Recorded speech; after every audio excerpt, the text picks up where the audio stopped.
Muy buenas tardes, es un placer acompañar a esta mesa y este diálogo entre Martín Almagro y John Elliot. Para México es un orgullo muy grande la presentación de la exposición sobre el itinerario de Hernán Cortés en el canal de Isabel II. Los invito a todos los que no lo han hecho a que la visiten porque realmente es una gran experiencia. Y creo que, bueno, sin más, lo más importante es escuchar a quienes vinieron a dialogar esta tarde. Así que bienvenidos todos. Muchas gracias. Repetimos. Buenas tardes. Antes que nada, quería agradecer la invitación de Casa de América a participar esta tarde en la conversación entre los historiadores John Elliot, Sir John Elliot y Martín Almagro en torno a Hernán Cortés, una visión del siglo XXI al hilo, como se ha dicho ya, de la formidable exposición actualmente en las salas del canal que lleva el título Itinerario de Hernán Cortés. Invitado aquí como filólogo que uno es, sí, y en el papel de moderador, sobre todo para alguien tan poco moderado como quien les habla. Y trataré de demostrar una vez más. Bueno, Sir John Elliot y Martín Almagro me van a permitir que precisamente para ir directamente a la conversación eludamos ese protocolo de presentarlos, porque además me estaba acordando de una vieja anécdota de un escritor, de un gran escritor, dos grandes historiadores, que visita una capital de provincia y va a dar una conferencia esa tarde, casi a esta misma hora, con el salón igual que este, y el presentador está tan emocionado al lado de él, está tan contento de poder disfrutar de su compañía, que cuando empieza la presentación y tiene como 3 o 4 folios de su currículum, se pone tan nervioso que dice, hoy nos acompaña fulanito de tal, el gran escritor que ha venido aquí a nuestra ciudad y que no necesita presentación porque es absolutamente impresentable. Bueno, estos dos historiadores son bastante presentables, ya se presentarán ellos solos directamente. Y vamos a empezar por una cuestión que yo creo que es de Cortés clave, si ellos lo consideran así. Sale de Cuba en 1519 con 500 soldados, 16 caballos, 14 bombardas y 13 escopetas. Y Cortés supo en 2 años volverse el amo de un inmenso territorio, el territorio de los aztecas, situado entre 2 océanos y poblado en ese momento por 18 millones de habitantes. Y yo lo que os pregunto es, ¿todavía esa hazaña conserva su misterio, su parte de misterio? Sí, claro que lo conserva, pero hay que entender a este hombre dentro del contexto del momento en que actúa, efectivamente, y cómo consiguió hacer eso. Y vamos a hablar, creo, un poco de este hombre no solo como soldado, sino también como buen político maquiavélico, en el fondo, que sabía manejar y navegar por estas mares desconocidas de un nuevo mundo. Y creo que eso va a salir dentro de las preguntas que nos hacen y del diálogo que tendremos.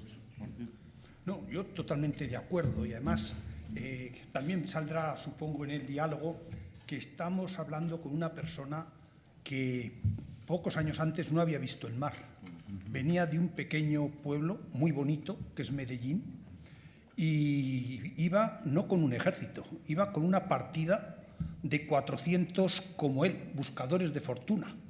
Y lo que es impresionante es cómo con esos mimbres supo hacer tal cesto. Es una de las cosas que siempre intrigan de gente así. Pero por eso hablamos de Hernán Cortés y otros los hemos olvidado. Bueno, y hablamos de Hernán Cortés también porque el país es México. Sí, exacto. Es decir, es la Nueva España. Es la Nueva España. El momento que se... ¿Qué opinión hay de Hernán Cortés en el Reino Unido? Bueno, se sabe algo de él gracias a la gran obra de Prescott del siglo pasado. Sí. Fue un gran conquistador. Pero tengo la impresión que se sabe más de Hernán Cortés ahora en Inglaterra que en este país.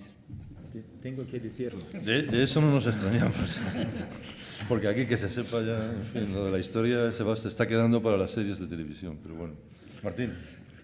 Yo creo, yo de la visión de Hernán Cortés en Gran Bretaña no tengo la información, mucho menos que el profesor Eliot, al que tanto admiro.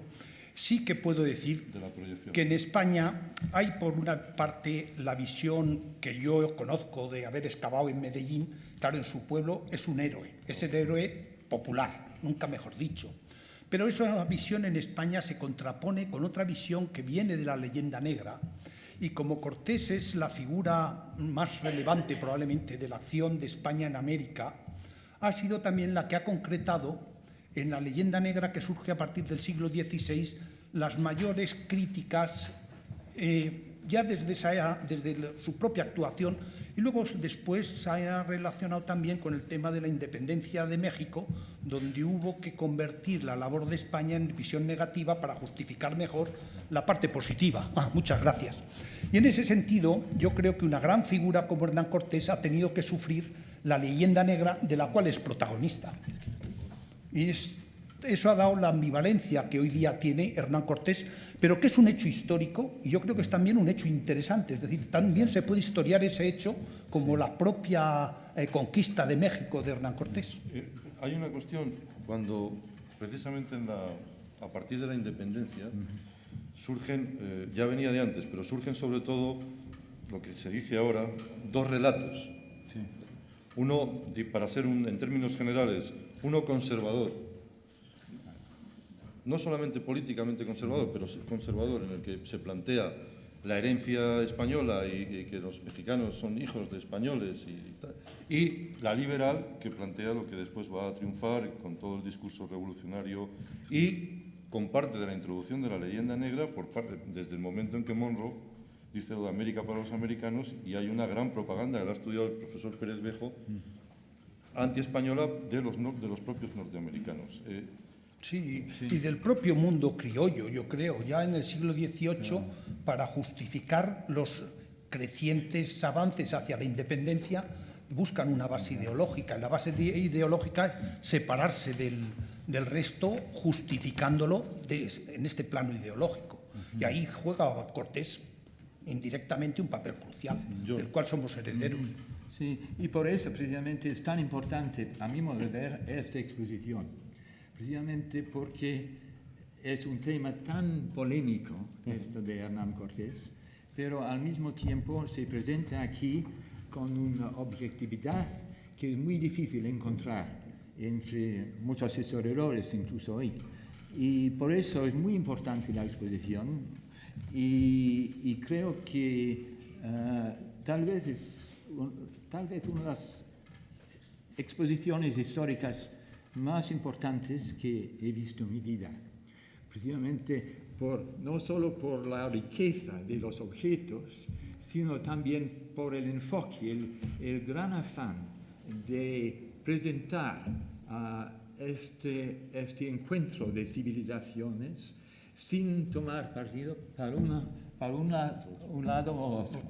Y eso me parece imprescindible, es un gran éxito de los organizadores de la exposición. Y si me permite, claro, en esta línea, yo creo que también eso ha sido un poco el resultado de la estrecha colaboración que hemos tenido con los colegas de México durante muchos meses, durante años de preparación, de buscar los puntos en los que podíamos coincidir, dejando, por supuesto, la diversidad de puntos de vista, que forma parte, ya lo hemos dicho, del propio hecho histórico, y también yo creo que ha contribuido una visión que casi pediría excusas, que es una visión arqueológica. Más que biográfica, lo hemos tratado como un personaje que estuviera a 3000 años vista, como si fuera Alejandro Gengis Khan. Es decir, quitando la parte anímica, visceral, con la que a veces nos acercamos a estos personajes.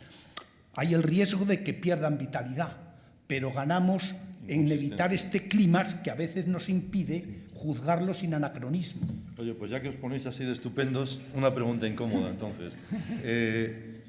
Si la exposición se llevara a México, con permiso de la embajadora, por supuesto, ¿qué añadiríais, eliminaríais o no tocaríais? Yo creo que tiene que quedar exactamente como queda ahora. Sí, porque presenta los dos lados, como ya he dicho, de una manera sumamente objetiva. Yo soy más crítico.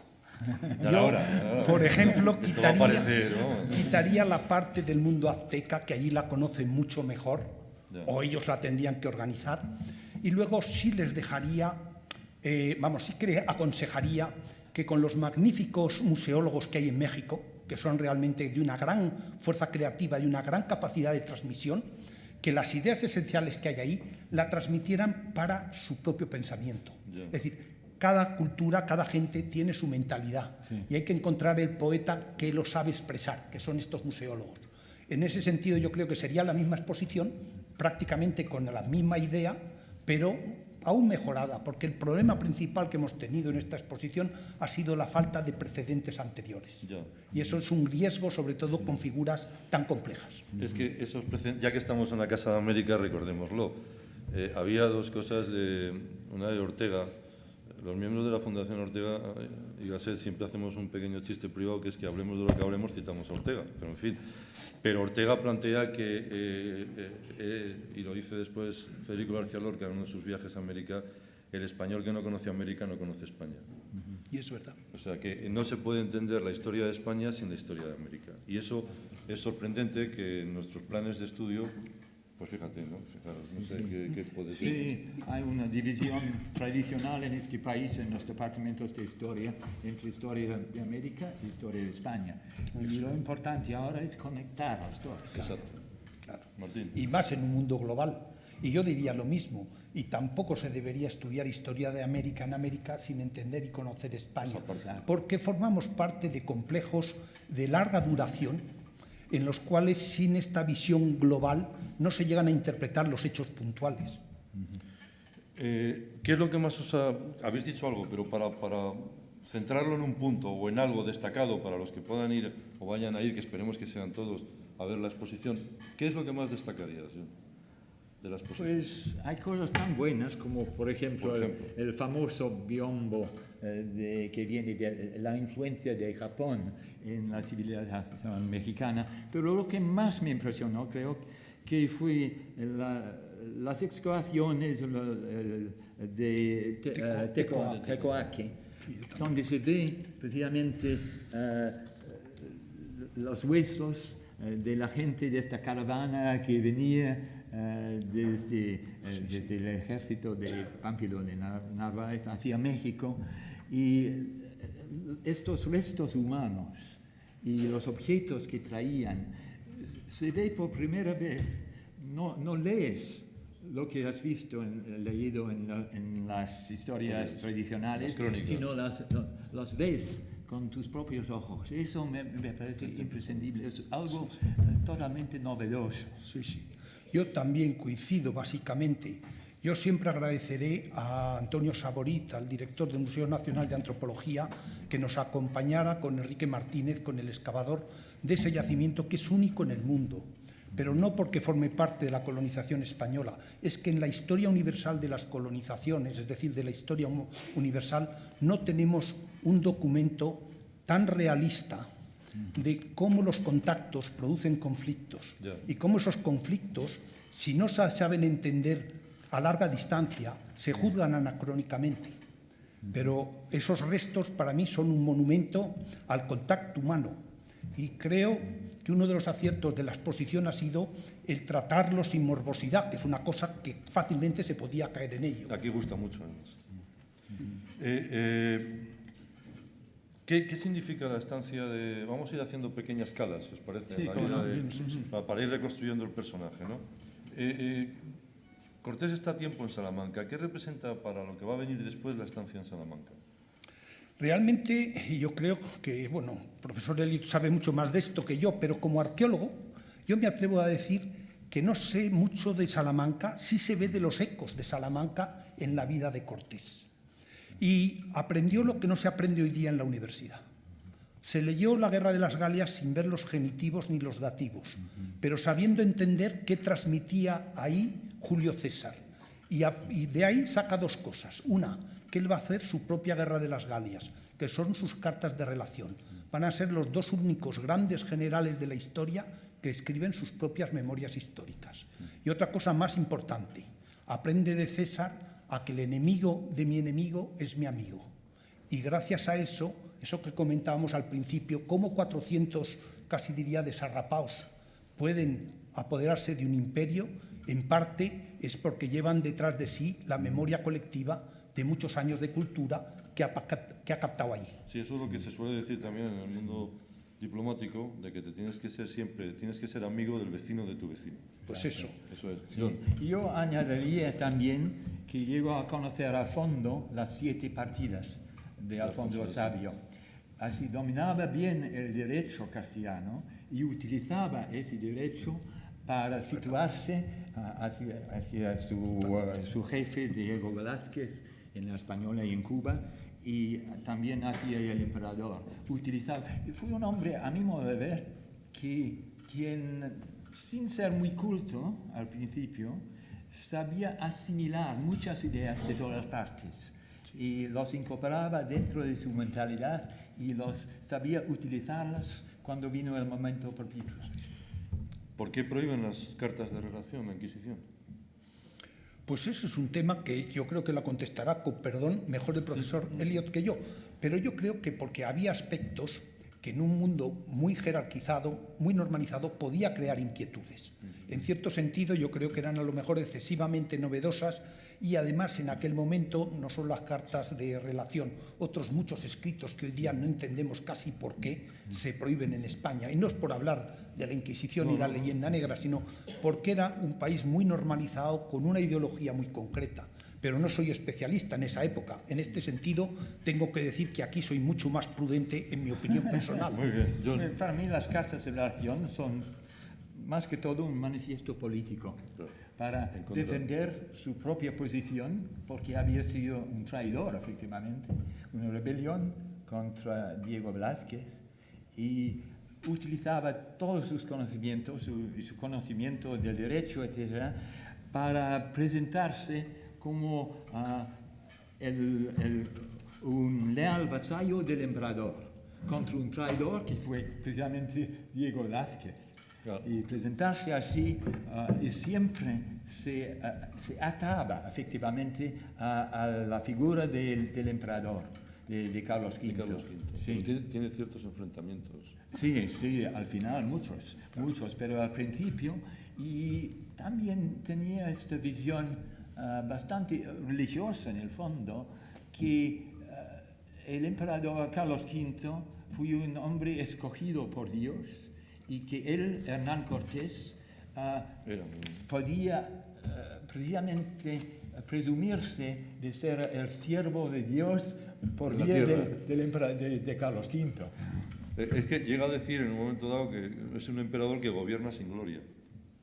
Bueno, pero eso ya son cosas, a lo mejor hasta un lapsus, yo creo. Sí, porque no creo que nadie se atreviera en aquella sociedad tan marcadamente jerarquizada a hablar contra el que mandaba, máxime cuando le estaba continuamente adulando y haciéndole regalos para promoverse socialmente, que era lo que todo en aquella sociedad tenía en sí como motivo vital. Le da el título de Marqués del Valle de Oaxaca, que por cierto es uno, para los que no hayan estado, es uno de los lugares más extraordinarios que cualquiera puede encontrar en el mundo, con el Monte Albán. Todo aquello es extraordinario. Estabas señalando una cosa que es verdad que pasa un poco inadvertida, no ya por la leyenda negra, sino incluso por la misma tipología y perfil del personaje, que es un hombre culto, pero muy culto. En Valladolid, del 543 al 46, crea la Academia de Filosofía. Exacto, todo un círculo de tertulia. Una tertulia, sí, pero donde se toma nota, hay un notario. Sí, exacto. Sí. Sí, y era un hombre que sabía latín, que sabía música, que es otra cosa que a veces se olvida. Uno de los instrumentos más poderosos de la colonización española en todos los sitios ha sido utilizar la música. Y España ha dejado más órganos detrás de sí que los que tiene hoy día Europa Central. Es decir, son cosas de esas que demuestra, pero más que una cultura erudita, una intuición. Sí, lo que tú porque decías, ¿no? lo que ha dicho el profesor Eliot antes, es decir, sabe entender qué es lo que va a ser práctico en la vida y lo maneja maravillosamente. Ojalá mis estudiantes, los estudiantes de la universidad, cuando pasan por la universidad, aprendieran a que eso es lo que hay que hacer, no los títulos. Ya. Si hacemos una especie de fotografía, ¿no? de todos los conquistadores, más o menos, ¿cuáles los rasgos que podrían diferenciar o distinguir a Cortés del resto, John? Bueno, yo diría que más que todo, más que soldado, fui un gran político, un político maquiavélico, precisamente. Y por eso sabía navegar tan bien durante los primeros años de la conquista. Después me parece que perdió algo con esa expedición desastrosa a Ibuenas en los años 24-25, pero antes de eso tenía esta mentalidad política como dividir e imperar efectivamente en este mundo desconocido. O sea, se podría decir que es el más político de los conquistadores. Mucho más, mucho más. Duda, A mí sin duda. Y yo añadiría otra cosa, y me voy a escapar del tema. No, pero yo te traigo después. Es que además él acaba simbolizando la mejor unión entre el conquistador y el conquistado. Es decir, ninguno de los grandes conquistadores ha llegado en sí mismos a captar que, seguramente por sus lecturas del mundo clásico y por el modelo que en él tenía de Alejandro Magno, un tema que podemos volver luego sobre él, tenía una visión de que para conquistar hay que poblar, pero no en el sentido de imponer, sino en el sentido de mezclar. Y eso es una gran intuición política que hace que sea el hombre que, no sé cómo decir, simboliza la unión de un viejo y un nuevo mundo. Y por eso hablamos de Hernán Cortés, más incluso que por sus hazañas, como Alejandro. No es importante que ganara esta batalla de Gránico tal, sino que juntó el helenismo con Oriente. Y eso es una página imprescindible de la historia universal. Pero eso se entiende incluso mejor cuando uno piensa en su experiencia en el Caribe antes, porque había visto la destrucción de estas civilizaciones del Caribe y no quería que pasase la misma cosa ahí en México que había pasado en las islas del Caribe. Y por eso quería construir al mismo momento que estaba destruyendo. En el caso de la destrucción es que además hay una voluntad de crear una nación. Una nación, bueno, una nación no al estilo que lo conocemos, sino de crear una nueva sociedad. Una sociedad, eso sí. Eso es clarísimo y eso yo creo que hay ahí muy profundas raíces del mundo clásico, conscientes o inconscientes, yo no lo sé, pero tal vez es de formación personal, es apoyarse sobre la estructura indígena para poner la superestructura que viene, en este caso, de Europa, de España. Pero es exactamente el proceso de los romanos. Los romanos no cambiaban más que lo imprescindible, porque no les convenía. Es la forma inteligente de colonizar para mantener el máximo de la inercia de lo que ya había y añadir potencia desde fuera. El famoso mestizaje. El famoso mestizaje cultural, ideológico, en todos los sentidos.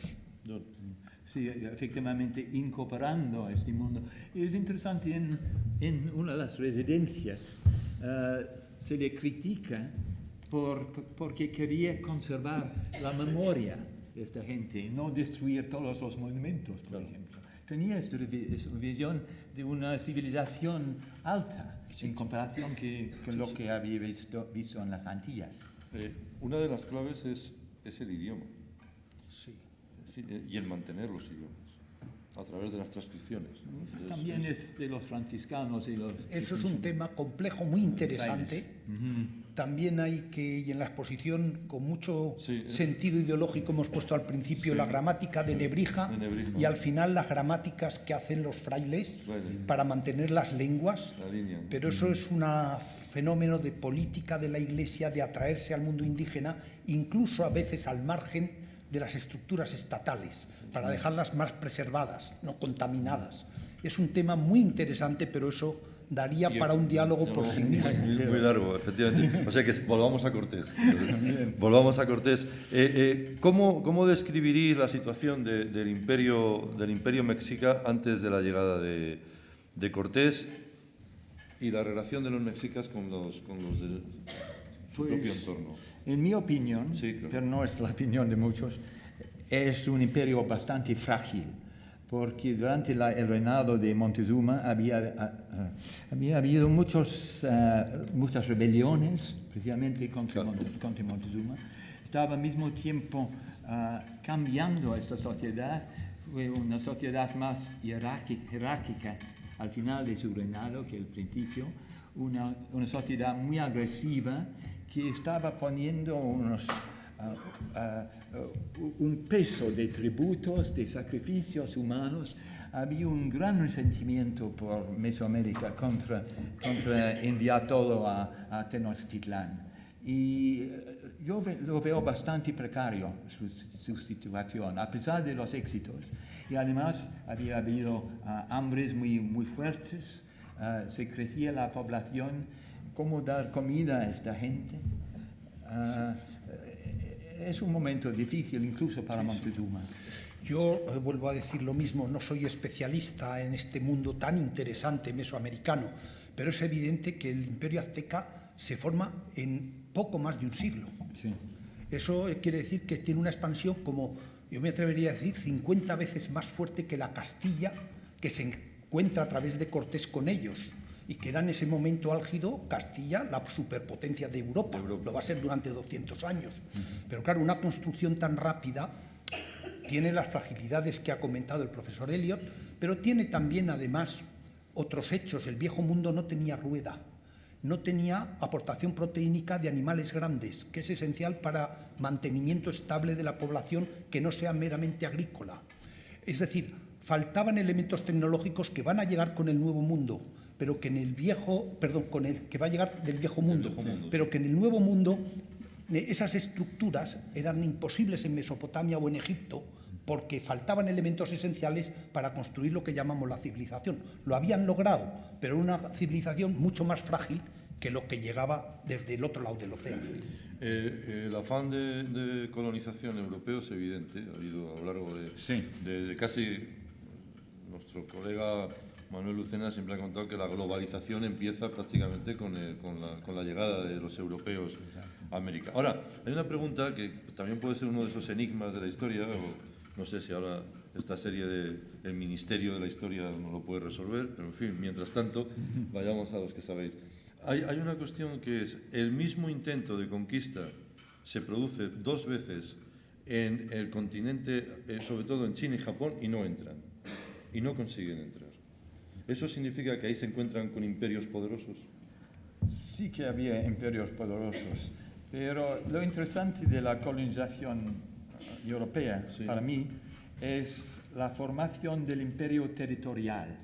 Porque los portugueses, por ejemplo, construyeron, enclaves, presidios, fortalezas, pero dominar el territorio fue algo que llevaron los españoles, efectivamente, al Nuevo Mundo. Y eso es el principio de todo. Sí. Yo ahí sí que tengo una visión más amplia. Es decir, todo ser vivo coloniza. Y si no coloniza, es colonizado y desaparece. Todo ser vivo. Un vegetal también. Y por supuesto el hombre, es inherente. Come, se reproduce. Si la reproducción va bien, tiene presión demográfica y necesita sacarlo de muy diversas formas. Eso depende de las culturas. Entonces, lo que ocurre es que llega un momento que el viejo mundo, sobre todo Europa, que es una pequeña península del viejo mundo, cuando lo vemos en un mapa global, nos damos cuenta que cómo de esta pequeña punta ha salido un tal, pues tiene tal presión demográfica gracias a su tecnología que acaba colonizando áreas muy diversas. Pero eso es una circunstancia histórica irrepetible. Sí. Ahora hay que tener en cuenta también la importancia de la reconquista, recuperando territorio dentro de la península y se sigue hacia África, por ejemplo, y se sigue a través del Atlántico. Totalmente de acuerdo. Era esa presión demográfica, esa inercia, si no llega a salir América, se hubiera expandido en África. Como sale América, nos vamos ahí hasta que bajamos el nivel demográfico. Es una visión muy materialista, de prehistoriador, aunque de se dispare por el otro lado, se dispare en el otro lado. Oye, volvemos entonces, ya que tenemos claro lo de qué se encuentra, ¿no? ¿Qué impacto le puede producir a Cortés y a sus hombres cuando llegan a esa gran ciudad de México? ¿Tú no te lo puedes decir? Sí, tenemos esa descripción famosa de Amadís de Gaula siendo una ciudad maravillosa, pero también les chocó muchísimo los sacrificios humanos.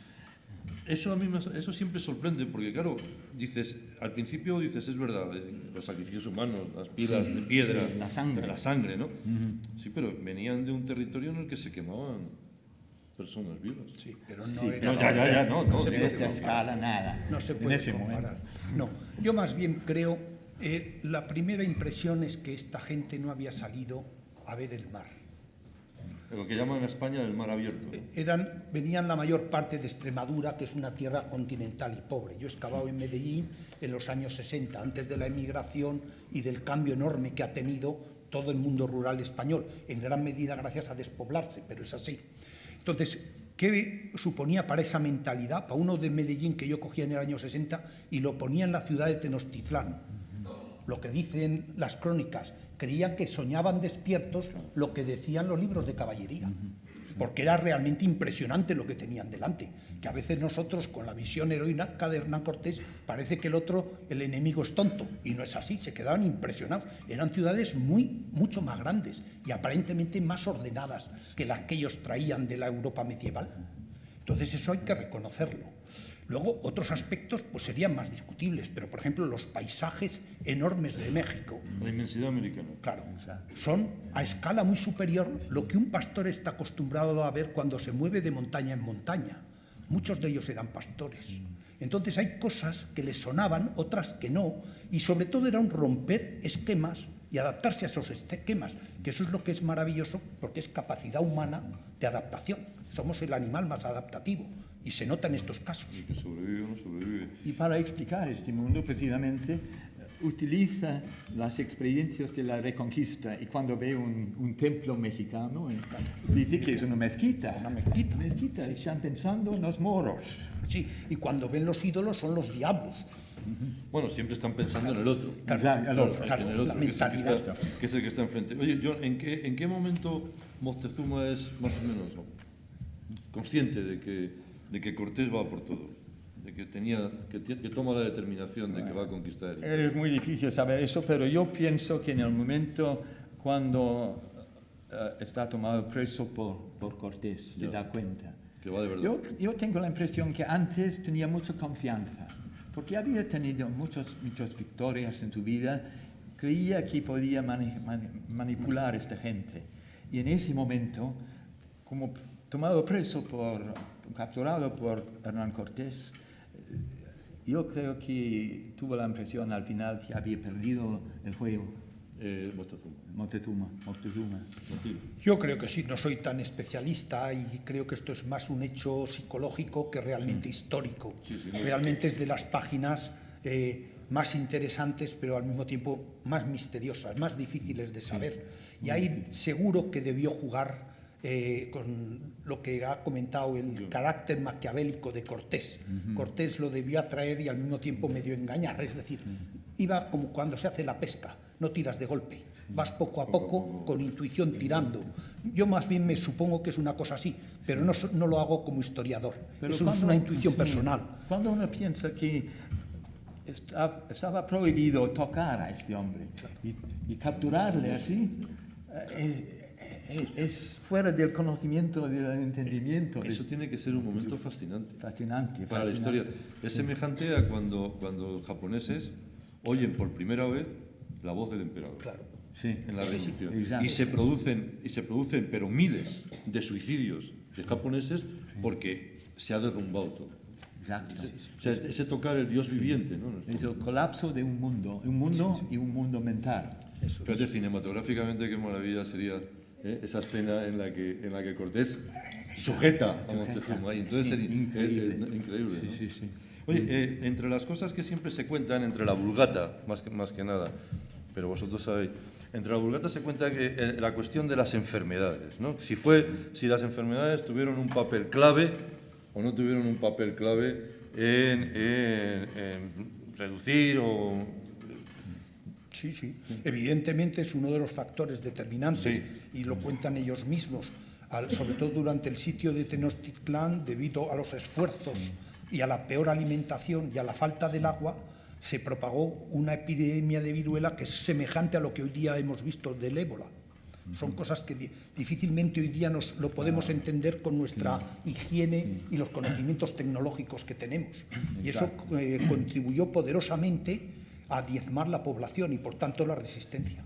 Fue decisivo precisamente en este momento del asedio. Antes no tenía la importancia que en este momento, pero lo importante y lo que se suele olvidar mucho es de la gran importancia de los aliados indios en este momento, de Tlaxcala, porque con 500 hombres y 16 caballos hubiera sido imposible. Y muchas veces se ha escrito en el siglo XIX como la conquista hecha por este pequeño grupo de españoles. Y es gracias a los otros indios resentidos del dominio de los mexicas que puede ganar al final Cortés. Y ahí hay un elemento clave, porque ahora las películas las vemos con subtítulos, pero allí no había subtítulos. Es decir, ¿cómo consiguen relacionarse? Bueno, pues al principio de una forma un poco rocambolesca. No, consiguen recuperar un náufrago que se había adaptado ya a vivir entre los mayas. Qué buena historia. Y entonces cuando a él le regalan a doña Marina, a la Malinche, el maya traducía del español al maya, ella del maya al náhuatl, y de esa forma se entendían todos. Pero, aunque la Malinche sale como traductora, viendo la historia con cierta perspectiva, uno se da cuenta que era algo mucho más. Es decir, había muy buena comunicación, muy buen entendimiento, no solo porque estuvieran enamorados y se entendieran físicamente, sino porque había entendimiento mental. Y en la Malinche es más bien el servicio de información, no en el sentido de espía, sino el que le explicaba cómo se debía pisar en un pantano ajeno. Le va contextualizando. Eso es. ¿Qué se puede hacer? ¿Qué no se puede hacer? Cuidado con eso, los rituales, esas cosas que el extraño puede meter la pata con buena intención o no saber dónde tiene que tocar porque es el enemigo o es el amigo. Y de hecho yo creo que buena parte de la conquista es un hecho de dos. En el sentido de que detrás de este hombre había un conocimiento que como el europeo ha sabido sacar, porque está sacando a Alejandro Magno y sus consejeros, etc. Es decir, hay una mayor experiencia que la que podía tener Moctezuma, o que tuviera incluso Moctezuma mayor inteligencia. Eso subraya lo que tú decías, que este era un tío que asimilaba todo. Exacto, muy rápidamente, sí. Y que sabía perfectamente, o sea, un político extraordinario. Eso. Exacto. Un hombre de intuición, también un tiburón en cierto sentido, sí. porque cuando hace negocios le pasa lo mismo. También a veces se equivoca, pero por ejemplo introduce la caña de azúcar, tiene la intuición de que enseguida hay que llevar vacas y ovejas y cabras, que es la clave del desarrollo posterior. Era un hombre muy complejo, muy polimorfo, muy poliédrico. Poliédrico. Aunque sea un poco anacrónico, se le ha presentado como un tipo que estaba más a favor de la libre empresa que de las cuestiones de lo que podían ser los monopolios estatales. Yo creo eso lo ha presentado yo creo que eso ya sabes, ¿no? muy anacrónico. Fue un empresario muy ambicioso.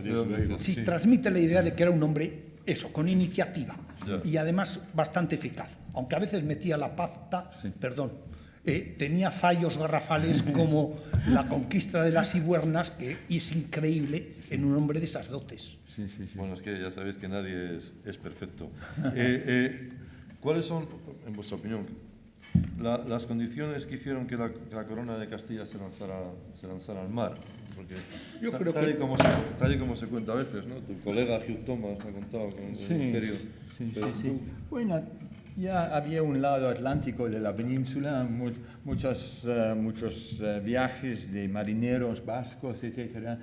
No fue un mundo totalmente desconocido al Atlántico. Y lanzarse siguiendo de buscar las riquezas del Extremo Oriente por otra vía, gracias a Colón, la oportunidad fue enorme en ese momento. A pesar de las dificultades técnicas, y habían dominado algunas de estas dificultades con las carabelas, etc. Así estaba en buena posición Castilla para lanzarse a las aventuras fuera de su propio mundo. De su propio territorio. Yo puntualizaría como prehistoriador una cosa aún más disparatada. A ver. Lo suyo no, lo mío sí. Por ejemplo, yo tengo una colega que se llama Ruiz Gálvez, que ha estudiado las relaciones atlánticas desde Inglaterra a la península ibérica desde la Edad del Bronce, desde el 2000 a.C. 2/3 de España tiene vocación atlántica, que es toda la zona de Castilla hasta Portugal. Y el resto es mediterráneo, 1/3. Entonces, eso es una tendencia innata de siempre.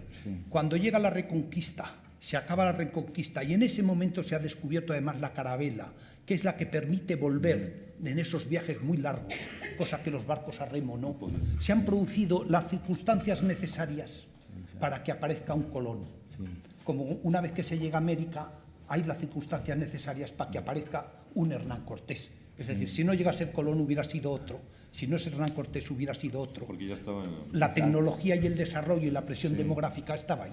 Pero se incorpora el mundo mediterráneo en el mundo atlántico. Totalmente. Por ejemplo, si uno piensa en los genoveses, los banqueros, su ayuda en la conquista y la colonización del Nuevo Mundo, eso es imprescindible. esencial. Y el azúcar, por vía de los genoveses, otra vez.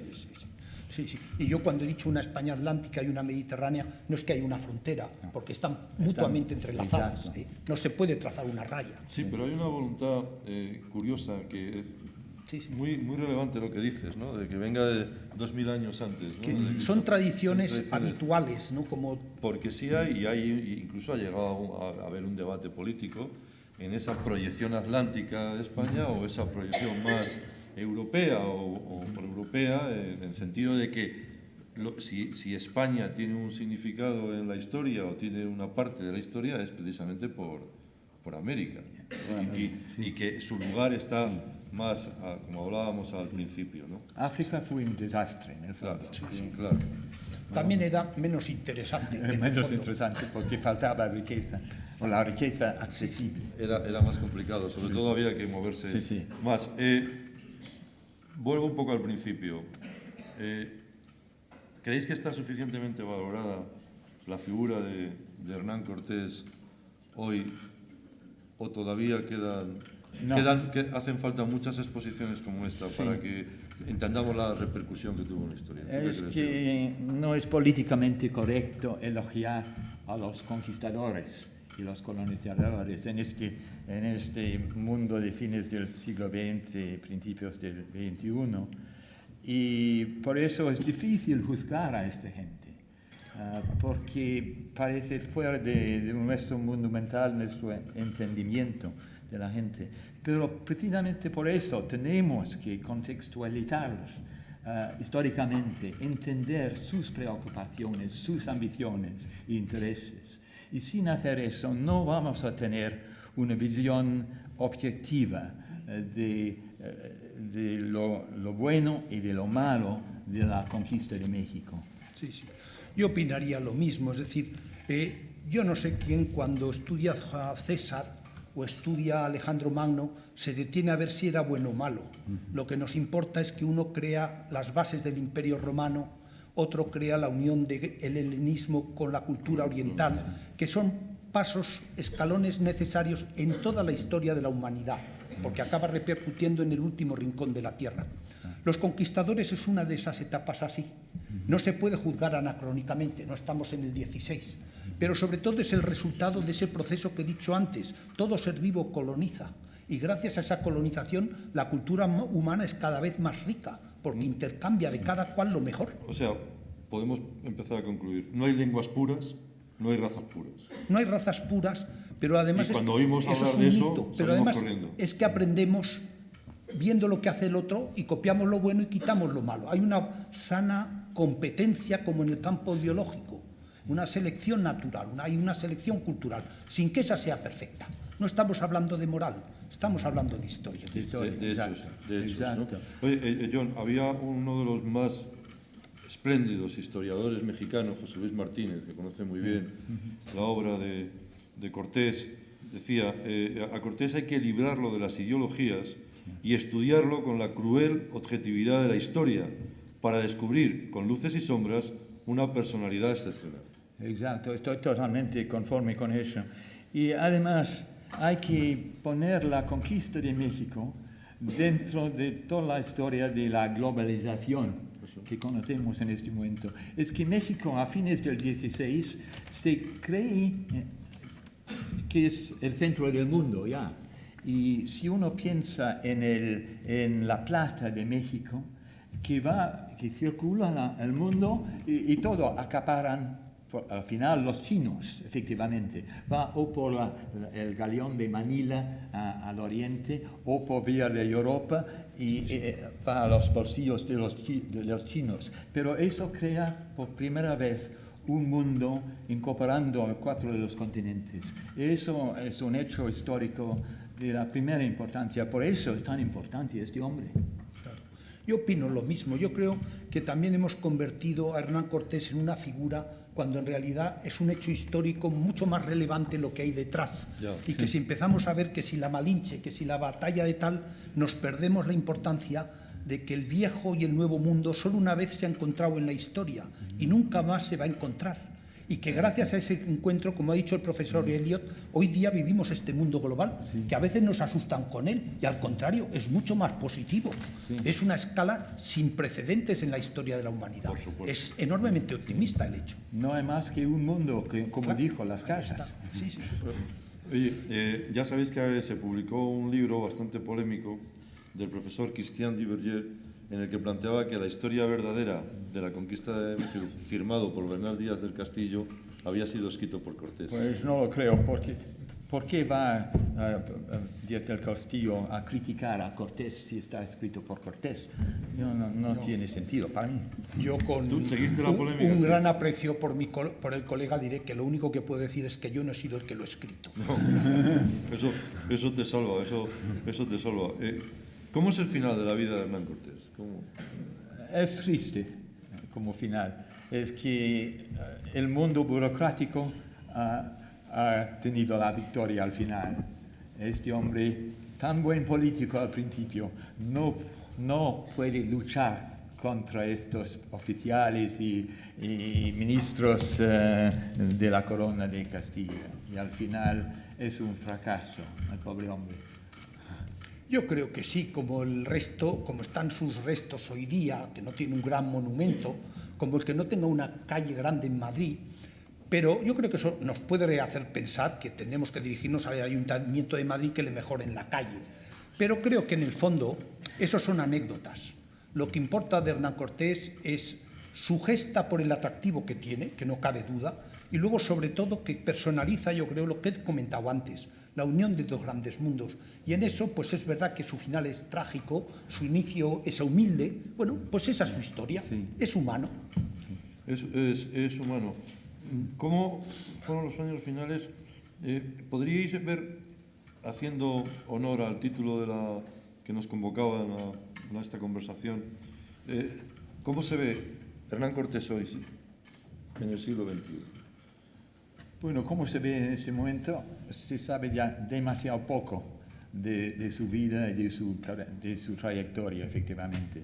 Y por eso estamos intentando con esta exposición explicar al pueblo la importancia histórica desde un punto de vista global de lo que consiguió. Y no perdernos en visiones anacrónicas, que tienen su explicación histórica, pero no permiten entender la historia. Es decir, yo a veces lo digo a los estudiantes, es que no podemos decir qué tontos eran los egipcios que hacían pirámides. Pues no podemos decir, es que fíjate cómo actuaban en el siglo XVI, entonces se actuaba así, y los aztecas actuaban así, no pedir peras al olmo. El siglo XXI debe entender la historia en lo que es. Y desde esa historia entender lo que somos ahora, que somos el resultado, para conocer y buscar un mejor futuro. ¿Sacarle la ideología? Sí, sacarle lo que tiene de ideología perversa, que a veces llamamos ideología a lo que no es ideología, es más bien instrumento para luchas del partido de poca visión. ¿Es esa idea de Benedetto Croce de que toda historia es historia contemporánea, John? Pues hasta cierto punto sí, claro. Y hasta cierto punto no. Pero vivimos en un mundo de atrocidades parecidas a las del siglo XVI, tanto en Europa como en como en América. Y es lo humano, desgraciadamente. Pero a veces tenemos la impresión de juzgar la historia. Sí. La historia es entenderla para entendernos nosotros mejor. El juicio es secundario. Por supuesto que se puede hacer, pero es secundario. No me importa tanto que Cortés era bueno o malo, grande o pequeño, como los resultados de que pasó por América y de ese mundo viene el mío. Eso sí que lo tengo que entender, porque de eso depende la etapa siguiente. ¿Te guste o no te guste? Claro, evidentemente hoy día es impensable un Cortés. Evidentemente no creo que le votáramos en las elecciones, pero eso es totalmente anacrónico. Estoy comentando, ¿y si los egipcios en vez de pirámides hicieran ferrocarriles? Oiga, dedíquese a otra cosa, no a egiptología. Claro. No, eso también lo contamos a los alumnos muchas veces, que por ejemplo que para un hombre del siglo XVI, bueno, para ser políticamente correctos, o una mujer del siglo XVI, es absolutamente impensable la idea de que Dios no existe. Claro. Es impensable. Como para una azteca. Claro, absolutamente impensable. Será el 17, el 18 ya con la Ilustración, pero un europeo del siglo XVI no se le pasa por la cabeza que Dios no puede existir. Y eso lo lleva en el conjunto de lo que puede ser su visión del mundo, ¿no? Sí, exacto. Hay que ponerte en los zapatos de esta gente. Con todo el barro incluso. Exacto. Con todo, Ya, con- mucho con barro, todo. sí. Oye, hay una pregunta siempre recurrente, que bueno, pero podríais, nada, muy brevemente, pero ¿podríais establecer alguna línea de diferencia entre lo que son las colonizaciones de otros países europeos, como el tuyo, por ejemplo? Pues es muy complicado, porque si los ingleses... Ya me lo imaginaba, ya. Si los ingleses hubieran Todo lo que sea una pregunta trampa. llegado a México en 1520, hubieran hecho lo mismo que los españoles, sin duda. Sin duda. Encontrando plata. Ya es el principio de todo. Ah, claro. Pero la leyenda negra la tendrían los ingleses. Bueno, la culpa también es de vosotros, de las casas. Sí, no, es verdad. Oye, eso me lo... Vamos a reescribir la historia a partir de No, hoy. pero eso que dice John es verdad. En una entrevista con Octavio Paz, Sí. me dice, en el fondo, los que llevaron el germen de independentismo a América eran ustedes, que estaban siempre peleándose y no terminaban de cerrar la nación, y eso lo trasplantaron a América. O sea que eso que dices de las casas no es ninguna tontería, sino que tiene mucho sentido. Bueno, señores, llevamos una hora. No sé, como ven, podríamos seguir una más. No sé si cerramos ya. Pues entonces lo único que sí os pediría es si queréis añadir alguna cuestión que se nos han venido muchas, pero alguna cosa que querréis destacar de manera particular y que la exposición viaje por muchos sitios. Eso Sí, es lo que- ojalá. ojalá. Y me parece que es muy importante que se traslade, si se puede, a México. Sin duda. Yo querría insistir, ya lo he señalado antes, el magnífico recuerdo que para mí será esta exposición, no por Hernán Cortés, que no soy particularmente devoto ni enemigo, sino por la experiencia que he tenido de colaboración con los Con tus colegas colegas mexicanos. mexicanos. Y desde dos puntos de vista que parecían al principio tan distintos como el agua y el aceite, al final la colaboración ha sido enormemente enriquecedora. Yo al menos he aprendido muchísimo y estoy muy agradecido. Y creo que lo que puede dar idea y abrir la puerta de que hay que colaborar. Siempre tendremos tendencias a la divergencia, pero lo que ayuda y potencia la acción hacia el futuro es la colaboración. Y yo creo que esto ha sido una magnífica experiencia y agradeceré además que hoy que nos honra la excelentísima embajadora con su presencia, que lo transmite. Porque además México es un país enormemente querido, siempre en Vamos España, a ver, no. y al revés, No nos y hay olvi- que fomentar esto. No nos olvidemos, México en este momento es el país con más hablantes de español, con mucha diferencia. Y es la potencia Y- número uno cultural O sea, del mundo nosotros hispano. tenemos que estar con México y además daros cuenta que para quien ha sido director del Instituto Cervantes, pues me honra decirlo, ¿no? Pero hoy de los 500 millones de hablantes de español, 9 de cada 10 hablantes, y esto es bueno contarlo en España, que lo escuchemos nosotros, 9 de cada 10 hablantes del español están al otro lado del Atlántico. Y de los 500 millones, apenas el 5% pronunciamos la C. Por lo tanto, hoy, no, es que hoy podemos decir perfectamente que, y no es una butad, que el español es una lengua americana. Precisamente. Y todo probablemente comenzó, como hemos comenzado hoy, por personajes como, Y si se me como permite Cortés. un símil, los romanos nos conquistaron. Al cabo de unas 4 por 3, 12 generaciones, el emperador romano era hispano. Eso no se llegó a producir por la independencia. ¿Quién sabe si ahora lo estamos viviendo de esta otra forma? Pues podemos terminar de una manera cinematográfica, que es con el final de Casablanca. Y cuando el inspector Renault y nuestro queridísimo Rick, que lleva una gabardina en Casablanca cuando hacía un calor de narices, pero en fin, daba lo mismo, porque era una Burberry y tenía que llevarla, pero cuando se van los dos andando por el aeropuerto y le dicen, Rick, esto es el comienzo de una gran amistad. Pues yo espero que también lo sea así. Muchas gracias a todos. Gracias.